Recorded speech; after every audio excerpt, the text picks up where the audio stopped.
got so much motherfucking design on right now. Bring it down, bring it down, make it clap. I got 3 old thoughts, I'm wild, bitches on my line, and you know. Assalamualaikum warahmatullahi wabarakatuh. Perkenalkan, nama saya Asrul Anwar dari Prodi PGMI 3D. Dan di sini saya akan menjelaskan tentang sejarah peraturan perundang-undangan dan konstitusi. Jadi, perundang-undangan itu adalah peraturan perundang-undangan yang dibentuk oleh Dewan Perwakilan Rakyat atau disebut dengan singkatan dari DPR dengan persetujuan bersama Presiden. UUD tahun 1945 telah mengalami 4 kali perubahan dalam kurun waktu 1999 sampai 2002. Amandemen yang terjadi pada UUD tahun 1945 ditetapkan dalam sidang umum dan sidang tahun MPR.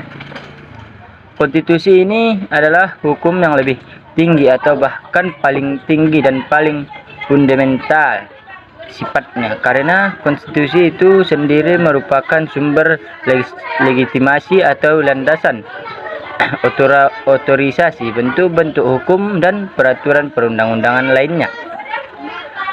Sebenarnya konstitusi berbeda dengan undang-undang dasar dikarenakan suatu kehilapan dan pandangan orang mengenai konstitusi pada negara-negara modern, sehingga pengertian konstitusi itu kemudian disamakan dengan undang-undang dasar. Kehilapan ini disebut oleh pengaruh paham kodifikasi yang menghendaki agar semua peraturan hukum ditulis demi mencapai kesatuan hukum, sederhana hukum, dan kepastian hukum. Begitu besar pengaruh paham kodifikasi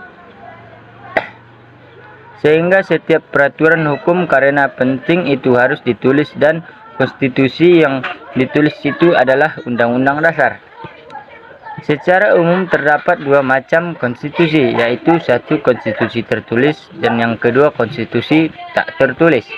Dalam sejarah perkembangan ketatanegaraan Indonesia ada 4 macam undang-undang yang pernah berlaku, yaitu 1. Periode tanggal 18 Agustus 1945 sampai dengan 27 Desember 1949.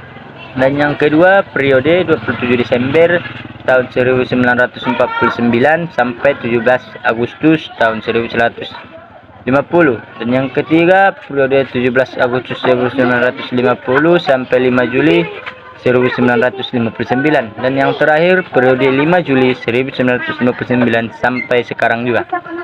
Cukup sekian penerangan dari saya. Kurang dan lebihnya saya mohon maaf. Salah dan apanya saya mohon ampun. Dan di sini saya akhiri dengan Assalamualaikum warahmatullahi wabarakatuh.